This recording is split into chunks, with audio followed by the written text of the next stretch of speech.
And thus the century came to its end, at least according to the calendar and the dates. It was a troubled end to this century, and it was a time in which the great artistic movements, and artists would change art in this new century. Then the course will examine the results of the great race for empire at the turn of the century and the decline of Russia, as well as the transformation of the Ottoman Empire to a modern democracy under the group known as the Young Turks. The world was very fatigued and frustrated at the end of the century. There was a shift in the birth rate as it declined among the middle and upper classes. However, it increased among the lower classes and immigrants, which of course means there's a threat to the middle and upper classes. And so this is addressed as a problem that needs to be solved. Better forms of birth control now come forward. Politicians use fear and racism with their voters. And there was the growth of eugenics. Eugenics are the beliefs and practices that aim to improve the genetic quality of a human population, historically by excluding people and groups judged to be inferior or promoting those judged to be superior. Many would think that this may have taken place or begun in Germany or in England. No, both of those would be wrong. It began in the United States of America. This is where eugenics first came about. In politics, you had women who agitated for suffrage, and it led to a polarization of sexual issues. There was also a growing need to address the issue of homosexuality in society, as homosexuality was not openly discussed, and yet it existed on the fringes, even though there were many laws against it. The turn of the century also saw the growth of fields such as psychoanalysis and analytical psychology. Sigmund Freud, Sigismund Shlomo Freud, was an Austrian physician. He had trained to be a medical doctor, but he began to talk to his patients and take notes and discuss things with them, and he began to study the human psyche. He developed therapeutic techniques such as free association, first thing that comes to mind. The idea of transference, that you have issues from early on that you transfer into others. Freud redefined sexuality, included its infantile forms such as the Oedipus complex. What is the Oedipus complex? It's based on the old tragedy Oedipus Rex, a man who murdered his own father and married his own mother. This is the central tenet of psychoanalytical theory. He analyzed dreams as wish fulfillments. Freud developed his theory of the unconscious. The three aspects of the unconscious is the id, which is the base emotions and instincts that we have, the ego, which is the formative aspect of your personality that makes moral choices, and then there is the superego, how you respond to the things that you understand to be transcendent in nature. He defined what libido is, sexualized energy. He also analyzed the death drive, the source of compulsive repetition, hate, aggression, and neurotic guilt. His books, Totem and Taboo, among others, helped him develop a wide-ranging interpretation of the human psyche. He also critiqued religion and culture. His book, Moses and Monotheism, postulates the theory that the Israelites actually murdered Moses in the desert and then venerated him out of guilt. And there is some evidence that he uses for this, especially if you look through the 5 books of the Old Testament. You notice that Moses goes from the book of Exodus, Leviticus, and Deuteronomy from being a harsh, complaining, fed up with the Israelites to this almost semi-divine guru who sits down and gives laws to them and speaks in higher tones. Carl Jung was a student of psychology that caught the attention of Freud. Carl Gustav Jung was a Swiss psychiatrist, and he founded the field of analytical psychology, which is different from that of Freud. Freud and Jung had a long correspondence and collaborated for a while on a joint vision of human psychology. And Freud saw Jung as his heir to take forward the new science of psychoanalysis. But the two men parted ways. His Jung's personal vision, his research said, I cannot follow Freud. And this was personally painful for Jung because he believed that he had a great deal of affection for Freud. What does Jung's psychology believe in? Individuation, that is, the lifelong physiological and psychological process of differentiation of the self out of each individual's conscious and unconscious elements. And then there are psychological concepts that we all are born with. They are a priori concepts that have come to us. Synchronicity, for instance. Archetypal phenomena. An archetype is, like for instance, the hero Atticus Finch in To Kill a Mockingbird. He's the archetype of the heroic man. And you have the villains and the workers and the helpers and so forth in society. He believed in a collective unconscious, that we all share an unconscious in many ways, a psychological complex, martyr complexes and persecution complexes. And he also defined the terms extroversion and introversion. Those of you that may have taken the Myers-Briggs personality test to determine if you're an INFP or an ENFJ and so forth. This is based on Jungian psychology. In philosophy, you had the growth of relativists or pragmatists. They challenged notions of positivism.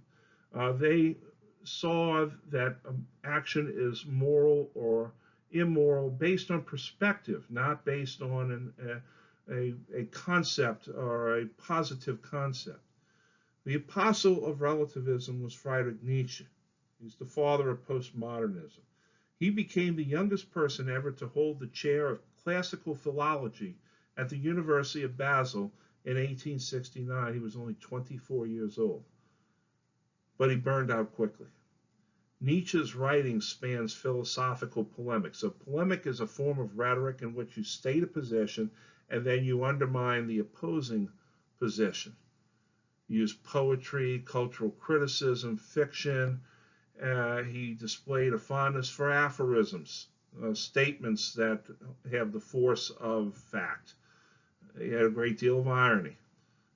He critiqued the truth in favor of perspectivism. He had a genealogical critique of religion and Christian morality, and he related the theory of the master-slave morality. He, of course, had the phrase, this is one of his aphorisms, God is dead. That is the aesthetic affirmation of life in response to both the death of God and the profound crisis of nihilism. He understood the will to power that human beings have. And he believed in what was known as the Übermensch, that is, the superior being. And this is why Nietzsche becomes a favorite of the Nazis, although Nietzsche himself is not a precursor to the Nazis in any way. They just simply used him and abused him when it came to his philosophy. He believed in eternal return or recurrence, the idea that all events in the world repeat themselves in the same sequence through an eternal series of cycles. He later on in his work became preoccupied with the creative powers of the individual to overcome cultural and moral mores in pursuit of new values and aesthetic health. Like I said, Nietzsche was known for his aphorisms, such as God is dead. He had other aphorisms. That which does not kill us make us stronger. Thank you, Friedrich Nietzsche. There are no facts, only interpretations. Without music, life would be a mistake. in heaven, all the interesting people are missing.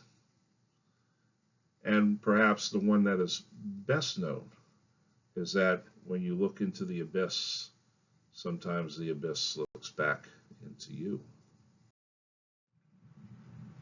The 20th century was a time of great revolution in art. You had the advent of Art Nouveau. That's a highly stylized, flowing, curvilinear designs. Doorways and entryways to halls became Art Nouveau. You had Paul Cézanne, who was the last of the Impressionists, and he transitioned art from the 19th to the 20th century. Henri Matisse, he was a French artist known for both his use of color and his fluid draftsmanship. He was a draftsman, a printmaker, a sculptor, but he was known primarily as a painter. Matisse is regarded, along with Picasso, as one of the artists who best helped define the revolutionary developments in the visual arts through the opening decades of the 20th century.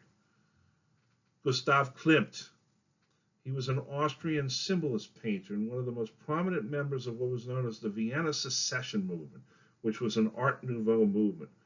Klimt is well known for his paintings, murals, sketches, and other objects of art. His primary subject was the female body. Let us, of course, not forget Picasso, whom we're going to speak about just a little bit later. And in music, you had Debussy and Ravel, Puccini, and Strauss. In dance, the art of dance was affected by industrialization, and Isadora Duncan, who you see there with that pretty long neck, was perhaps the lead figure of dance. She had a tragic end to her life. As she was walking down the street, her scarf got caught into the wheels of a carriage and broke her neck.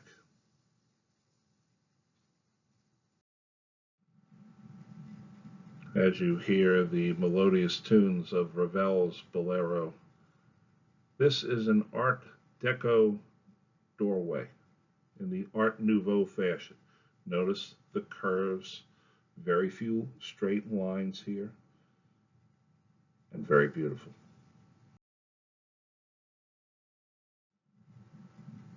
In the upper left, you see Paul Cézanne and his very famous portrait, Still Life with Skull, in 1898.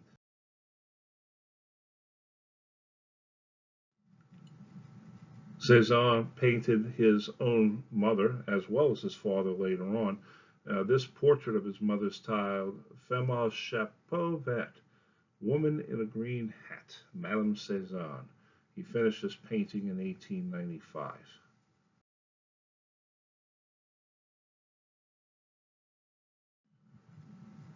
This is Cézanne's picture, The Bathers, that he finished in 1898.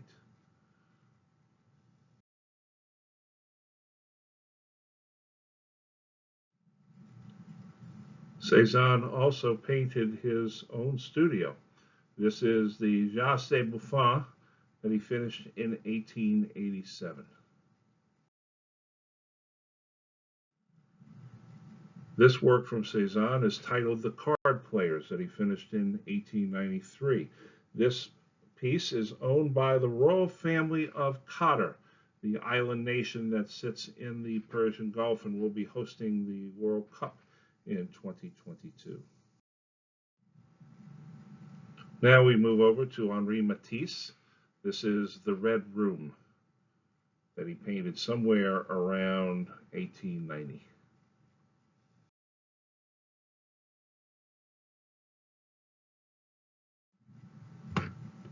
And here is Woman Reading that Matisse finished in 1895.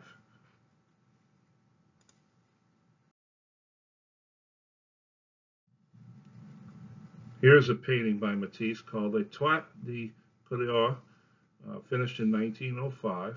This hangs in the Hermitage Museum in St. Petersburg, Russia, or better known as Petrograd.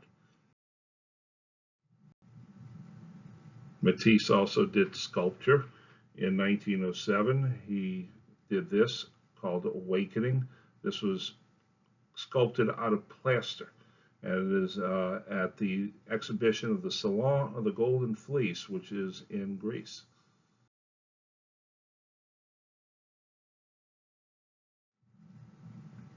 Matisse was diagnosed with abdominal cancer in 1941. He underwent surgery that left him in a chair and bedbound. Painting and sculpture had become physical challenges, so he turned to a new type of medium. With the help of his assistants, he began creating cut paper collages or decoupage. He would cut sheets of paper, pre-painted with gouache by his assistants, and he would cut them into shapes of varying colors and sizes and arrange them to form lively compositions. This one is titled The Joy of Painting with Scissors.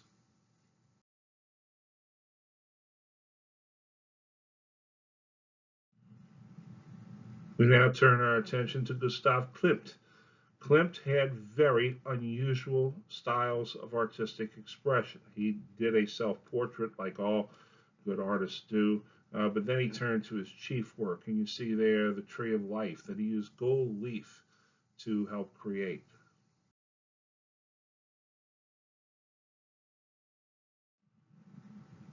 This is just one section of what Klimt titled the Beethoven Frieze, which was on the ceiling of the Secession Building in Vienna in 1902. Many of those who saw this work considered it to be pornographic for a number of reasons.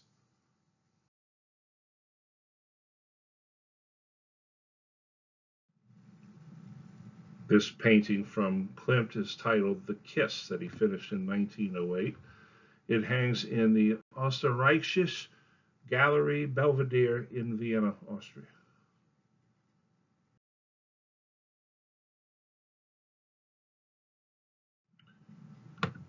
This painting by Gustav Klimt, Adele Bloch-Bauer, 1, which he finished in 1907, sold for a record $135 million in 2006. It now hangs in the New Gallery in New York City.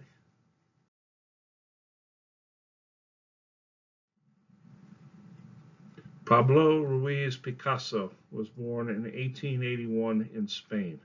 He was the most influential artist of the 20th century. He is known for co-founding the Cubist movement, the invention of constructed sculpture, the co-invention of collage, and for the wide variety of styles that he helped develop and explore. He was born in Spain but did most of his work in Paris. And by the way, you look at him in the middle as a young man, and he is a dead ringer for Antonio Banderas, who does play him in a movie. Pretty much everyone is at least familiar with the phrase Picasso's blue period. Here you see La Vie, which is part of this blue period. The blue period is characterized by somber paintings, rendered in shades of blue and blue-green only, occasionally warmed by other colors. He began the blue period either in Spain in early 1901 or in Paris the second half of the year. Many of the paintings were of gaunt mothers with children. Um, his austere use of color and sometimes doleful subject matter, that is, he frequently painted prostitutes and beggars. This was influenced by a trip Picasso took through Spain and by the suicide of his friend Carlos Casagemas. In other words, Picasso was indeed feeling blue when he painted these blue period paintings. After the blue period came the rose period, which is characterized by a lighter tone and a style that utilizes orange and pink colors and features circus people, acrobats, harlequins, known in France as saltimbanques. The harlequin is a comedic character usually depicted in checkered patterned clothing, which became a personal symbol for Picasso. Of course, we're all familiar with Joker's comic book assistant Harley Quinn. This picture here from the Rose period is Portrait of Gertrude Stein, one of the major leaders of the Round Table Club in America. It hangs in the Metropolitan Museum of Art in New York City. Picasso finished it in 1906. When someone commented to Picasso that Stein did not look like her portrait, Picasso did not hesitate to reply, "She will."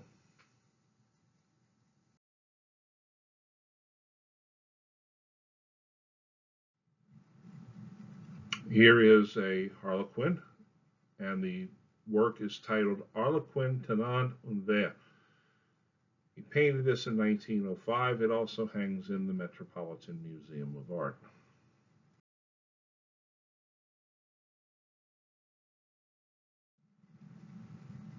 Here you see the disjointed look of Cubism. This is Woman with a Black Cat.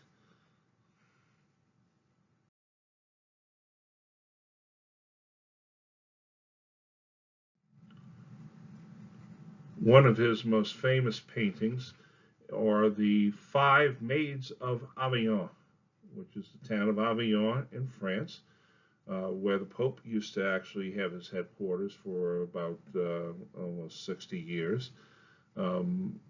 These are prostitutes in a bordello that Picasso frequented, so he painted them.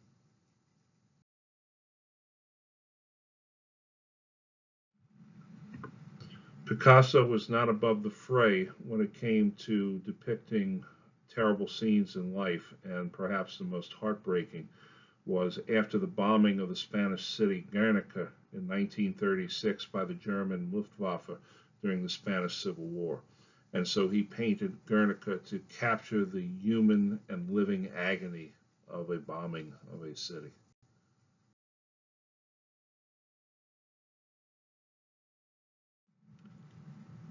Picasso also had sculptures. This is the famous Trojan horse that is in Chicago, Illinois, which has, of course, that big bean and several other huge works in the Windy City.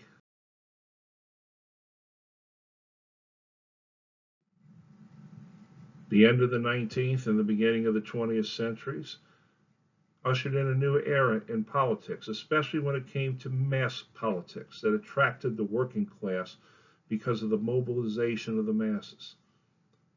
And the apostle of mass politics at the turn of the century was Vladimir Ilyich Ulyanov, who took the alias Lenin. Lenin was a revolutionary. As a revolutionary, he ran afoul of the Tsar and his secret police, and he was forced to hide out and to take on many different disguises. He was perceived by the established powers as a threat to social unity, and thus mass politics as well were also seen as a threat to social unity. How did governments respond to mass politics? They often responded with repression. And the more autocratic and the more absolutist a kingdom was or a country was, the more repression was put down on the people. And sometimes massacres did happen. It was a time of political violence because the anarchists who advocated no government and no state were flourishing in Russia, in Italy, in Spain. This is a great rebel movement. It carried out violence and assassinations against world leaders. Tsar Alexander II was killed by a bomb blast. Empress Elizabeth of Austria was stabbed to death in her carriage. The Prime Minister of Spain was shot to death. Even the American presidents were not immune to this. William McKinley, in the 1901 exposition in Buffalo, New York, was shot by an anarchist named Leon Czolgosz, and he died 4 days later. There were numerous other assassination attempts that put anarchists squarely in the eye of the authorities. You also had a very strong suffrage movement led by middle-class women. It was much more militant. There was a great deal of public defiance and civil disobedience. Remember that American suffrage women went to jail and endured all sorts of ill treatment in the jails.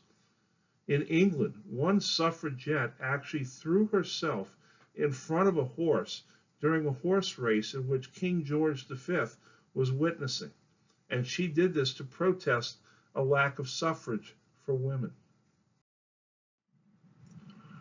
These are suffragettes in England agitating for the right to vote for women.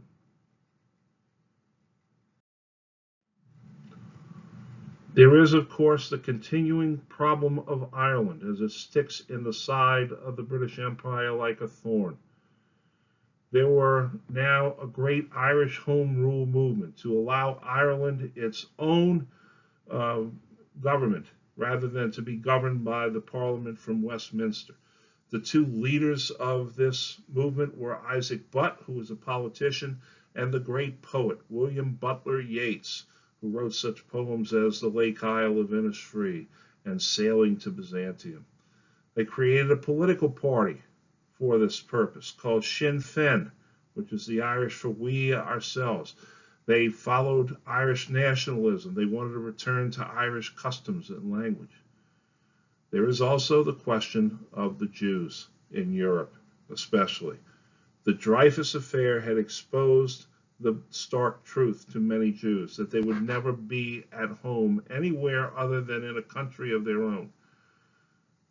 This is especially becomes evident as anti-Semitism becomes a political tool of many right-wing parties. They followed what is known as politics of the irrational. The Jews are taking over. The Jews are to be feared. It's very much the same as what happened in the previous administration when we were worried about the caravan, or we were worried about immigrants going into sanctuary cities and slaughtering people. As a result of this politics of the irrational and the growing anti-Semitism in politics, many Jews sought a homeland of their own. And this is called Zionism, a return to Mount Zion in Jerusalem. Led by Theodor Herzl and Leon Pinsker, a Ukrainian professor, these men and others put together the movement in which Jews would start very quietly buying land in Palestine and establishing themselves there for the purpose eventually one day of having their own nation. Now this map shows the major areas of Jewish settlement in Europe.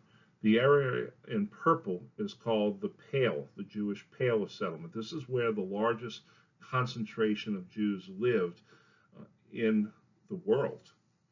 You also had pockets of Jews in North Africa and scattered throughout Germany and Austria, even in England and so forth. But after Dreyfus and with the beginning of Zionism, many begin to start emigrating from these areas. They are getting tired of getting slaughtered and massacred and constantly being beaten up in the streets and being blamed for everything. And so they leave and go to the United States, or they go to South America. The 19th century was the great race for empire. As Britain had a huge empire, the French were increasing their empire in Africa and in Southeast Asia. The Germans were now late to the game but catching up. This, and the United States was part of this as well. The result of this is that there was no coordinated check or balance in the grab for power. And so you had incidents like the Zulu War, in which the British took on African natives in 1879. The Battle of Isandlwana took place 11 days after the British invasion of Zululand in southern Africa. A force of about 20,000 Zulu warriors, armed only with spears and shields, attacked a portion of the British main column of about 1,800 soldiers and overwhelmed them, killing over 1,300 troops. During the battle, a large contingent of Zulu warriors broke off from their main force and moved 6 miles to attack the British mission station of Rorke's Drift under the command of Lieutenants John Chard of the Royal Engineers and Gonville Bromhead. What a great name. Just over 150 British and colonial troops defended the station against attacks by 3,000 to 4,000 Zulu warriors. The massive but piecemeal attacks by the Zulu came very close to breaking the garrison, but they were consistently repelled. The Zulus then ended the siege with a war chant of salute to the defenders. 11 Victoria Crosses, which is the British version of the Medal of Honor, were awarded to the defenders. The Second Great War in southern Africa was at the turn of the century itself, the Boer War, which was known as the Second Boer War in South Africa. This war featured the Dutch-speaking inhabitants of South Africa, who called themselves Afrikaners, with two A's, who lived in the region of the Transvaal and the Orange Free State, taking on the settlers in the British Cape Colony. The war at first was in favor of the Boers, but the British changed commanders and then carried out a brutal scorched earth policy against the Boers. The war, however, was very unpopular with the British at home, and it was very unpopular with many people abroad, especially from the Kaiser, who saw himself the protector of all Germanic-speaking peoples, and of course hated Britain, and of course there was something else to this, and that is there was a lot of gold and diamonds to be had in South Africa. The Boer War featured a new kind of warfare for a new century. Boer raiding groups were called commandos. That's where the term comes from. They did not wear uniforms. They blended into the countryside and among the people. As a result of this, the British stepped up their brutality. They created a special type of prison camp. It was called the concentration camp. The war itself in South Africa really brought into question the methods, tactics, and the rule of the British Empire, especially when it came to incidents like the trial of Lieutenants Harry Harbord, Breaker Morant, and Peter Hancock. They were two Australians with the famous Bushveld Carbineers who were convicted and executed for executing Boer prisoners of war. Their story is the focus of a great movie released in 1980 and directed by Bruce Beresford, who also directed the movie Driving Miss Daisy. The result of this is that the British eventually defeated the Boers, made them sign a treaty, and then fused the Cape Colony, Natal, the Orange Free State, and the Transvaal into what was known as the Union of South Africa. As I said, the United States gets into the Empire Act as well.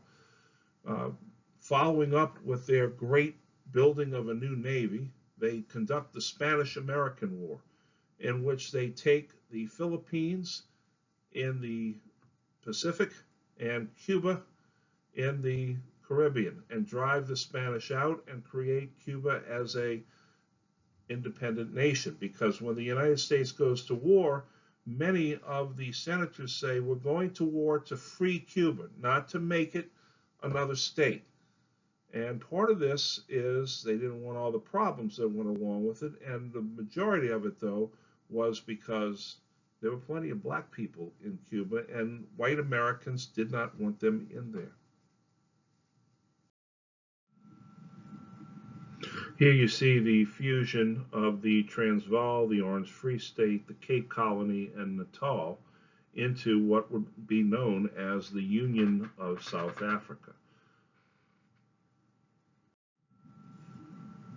Lieutenant Harry Harbord Morant was known as the Breaker because he was considered to be the best horse breaker in all of Australia. But in addition to being a very good soldier and a horse breaker, he was also quite a poet. And as he sat in his prison cell on the day before he was to be executed, he wrote this poem down among his many. In prison cell I sadly sit, a crestfallen chappie, and own to you I feel a little bit unhappy. It really ain't the place nor time to reel off rhyming diction, but yet we'll write a final rhyme while waiting crucifixion. No matter what end they decide, quicklime or biling eyes, sir, we'll do our best when crucified to finish off in style, sir. But we bequeath a parting tip for sound advice of such men who come across in transport ship to polish off the Dutchman. If you encounter any Boers, you really must not loot them. And if you wish to leave these shores, for pity's sake, don't shoot them. And if you were in a DSO, why, every British sinner should know the proper way to go is ask the Boer to dinner. Let's toss a bumper down our throat before we pass to heaven and toast the trim-set petticoat we leave behind in Devon. The Boer War also had a number of interesting characters serve in it. Here you see a group of British prisoners of war, one of whom, the man on the far right with the cap, that is 26-year-old Winston Churchill. Churchill worked as a war correspondent for the Morning Post. He was captured and held prisoner in a camp in Pretoria, from which he escaped and rejoined the British Army.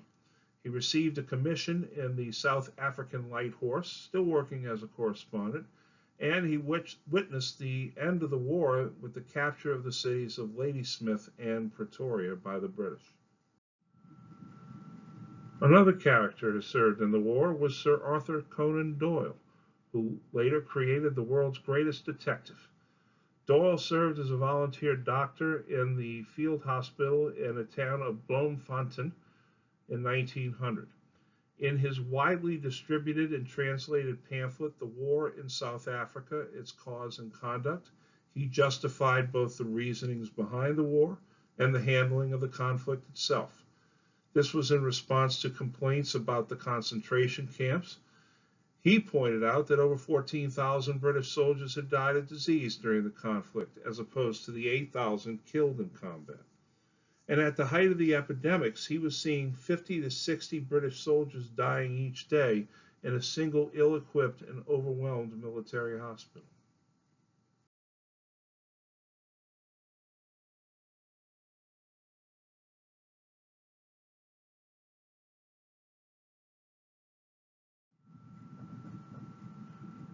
Here is a photograph of stretcher bearers of the Indian Ambulance Corps during the Boer War. Seated to the center right is Mohandas Karamchand Gandhi. He volunteered in 1900 to help the British by forming teams of ambulance drivers and raised 1,100 Indian volunteer medics. Gandhi and his bearers had to carry wounded soldiers for miles to a field hospital because the terrain was too rough for the ambulances. General Redvers Buller mentioned the courage of the Indians in his dispatch.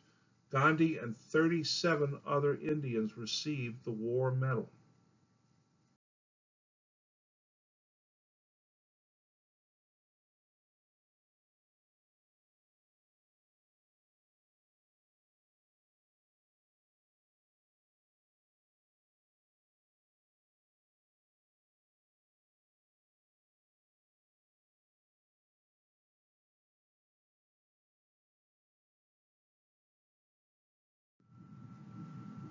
After the Boer War, this was the flag of the Union of South Africa. This remained the flag of South Africa until 1994, when the Union of South Africa came to an end and the Republic of South Africa came into existence after the release and then election of Nelson Mandela to the presidency. On the left, you see a Boer commando unit. You notice that they are not in any military uniforms. They could easily blend into the countryside among the people. This is very reminiscent of what is going to happen to the United States in Vietnam some 65 years later.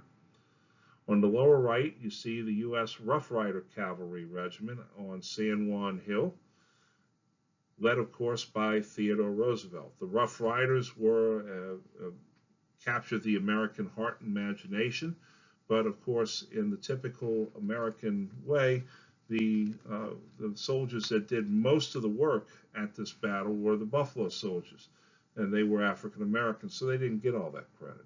Oh no, I'm teaching about critical race theory again.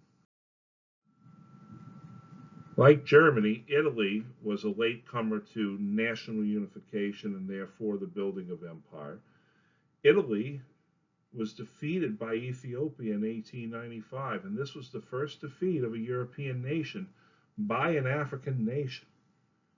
Italy would later try and exact revenge on Ethiopia in 1935, some 40 years later. Italy also conquered Libya in 1898, and of course this is where you had Tripoli and the city of Benghazi.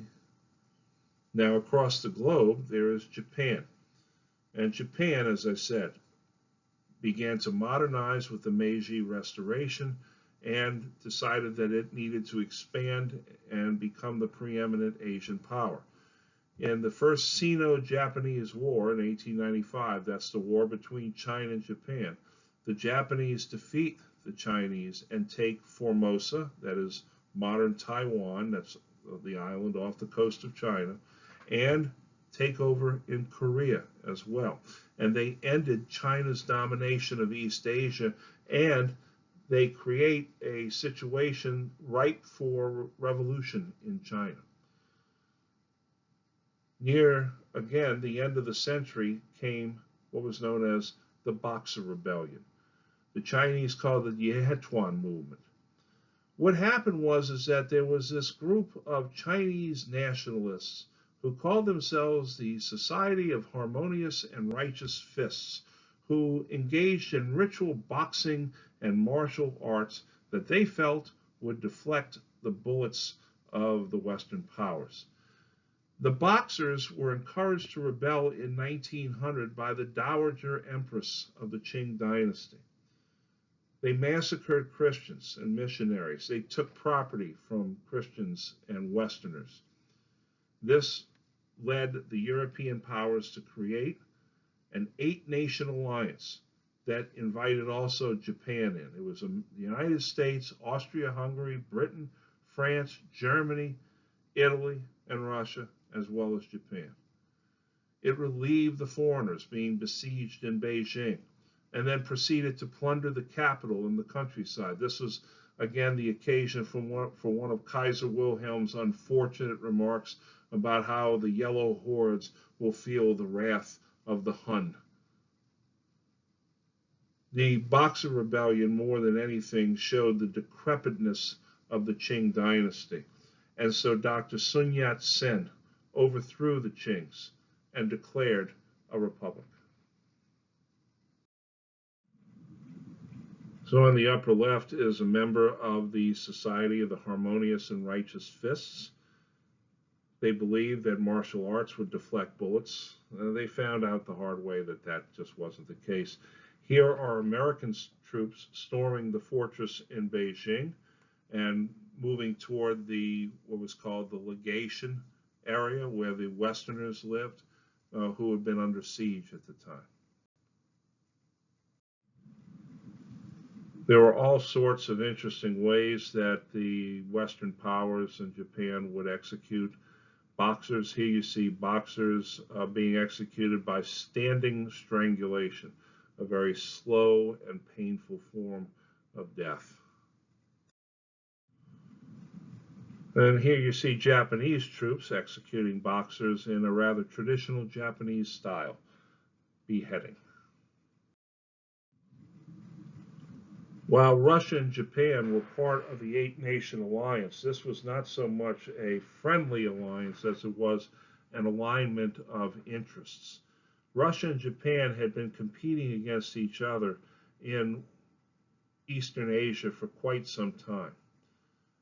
The Russo-Japanese War broke out in 1904, and it was fought over areas in China, in Manchuria.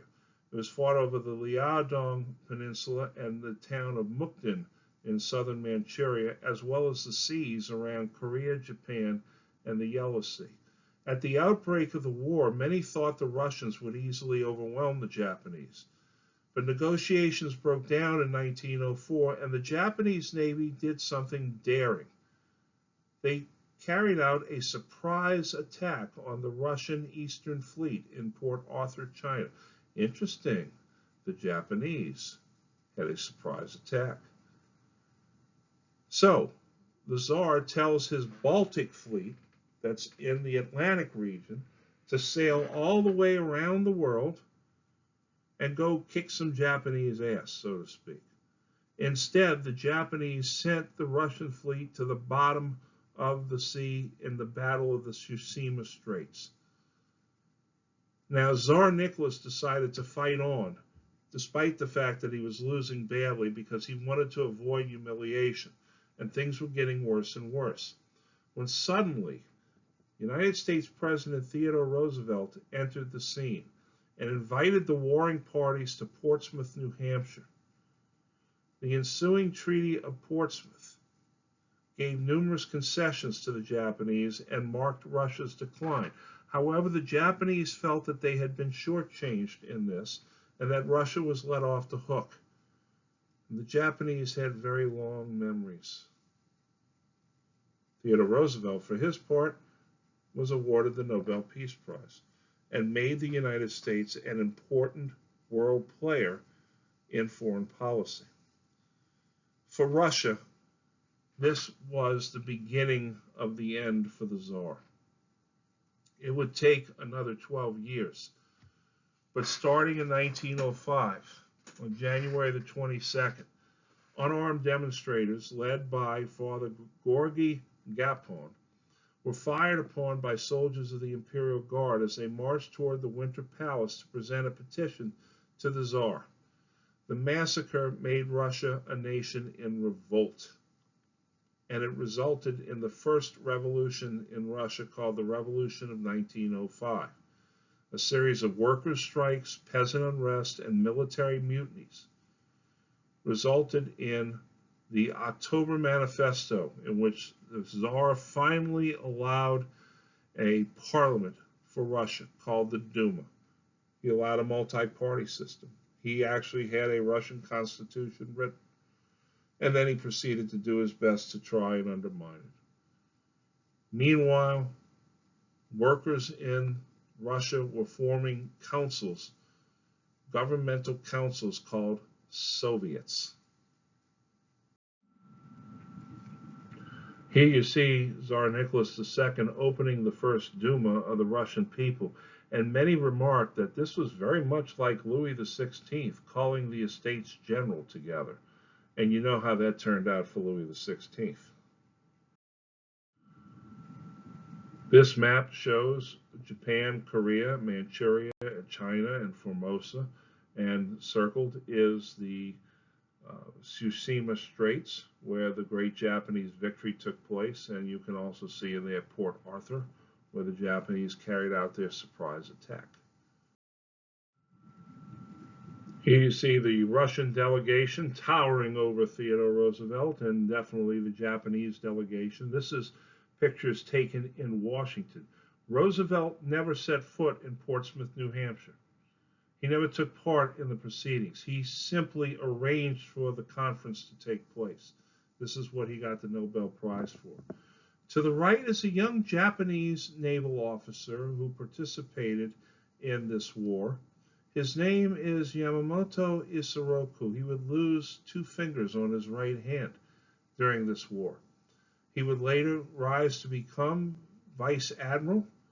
He would be Navy minister in Japan. He would study in the United States and developed a great admiration for the United States and made many friends in the United States as well, but came back home, and he would be the one who would help plan the attack on Pearl Harbor in 1941.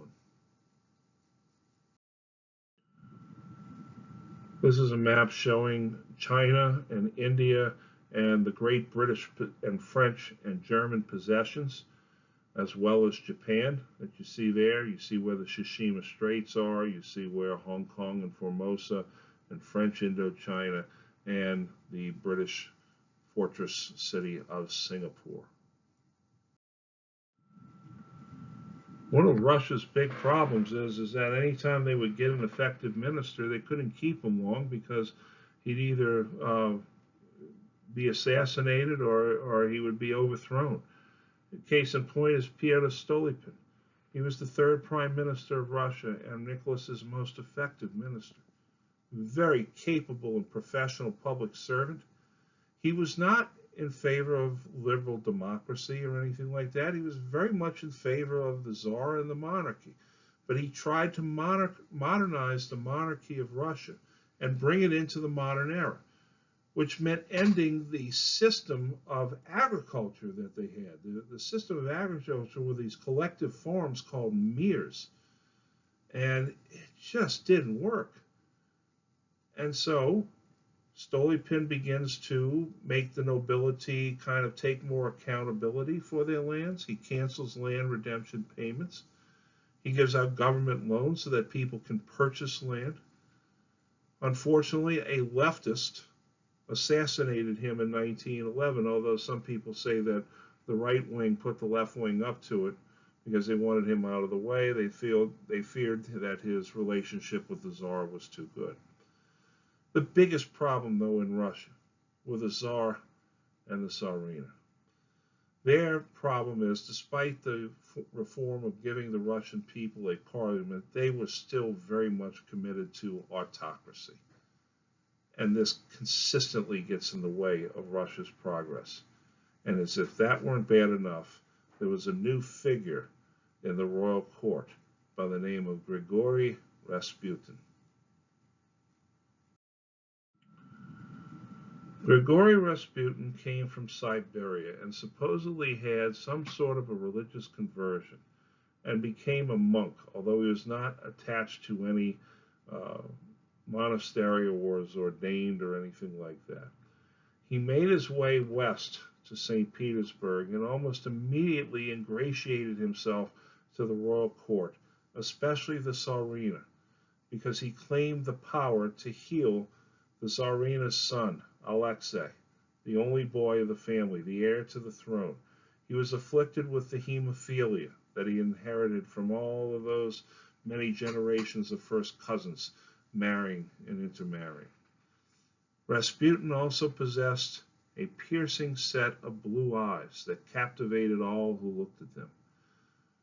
He also had an unlimited appetite for food, drink, and sex, and managed to sleep with most of the women and reportedly some of the men of the court, which is rather strange given the fact that the man never bathed and emitted a powerful stink wherever he went. Eventually, the nobles who opposed him, and Stolypin was among those who opposed him, but he was no longer alive, they supposedly murdered him by trying to feed him cakes laced with cyanide, and the cakes didn't work. So then they shot him twice, and that didn't work, and finally they shot him in the head, and then dumped his body in the river, and this was during the First World War. Now, most agree that Rasputin is finally dead, but others would say his spirit lives on. The Ottoman Empire, the great empire that had encompassed Turkey, the Middle East, portions of Iran, Saudi Arabia, and Egypt, was now undergoing its own transition under a political reform movement in the early 20th century that called itself the Young Turks. The Young Turks favored the replacement of the Ottoman Empire's absolute monarchy with a constitutional government. They overthrew the Sultan and seized control of the empire in 1908. The Young Turks were a progressive, modernist movement seeking constitutional reforms. They were opposed to the status quo. They expressed themselves in art, literature, and science.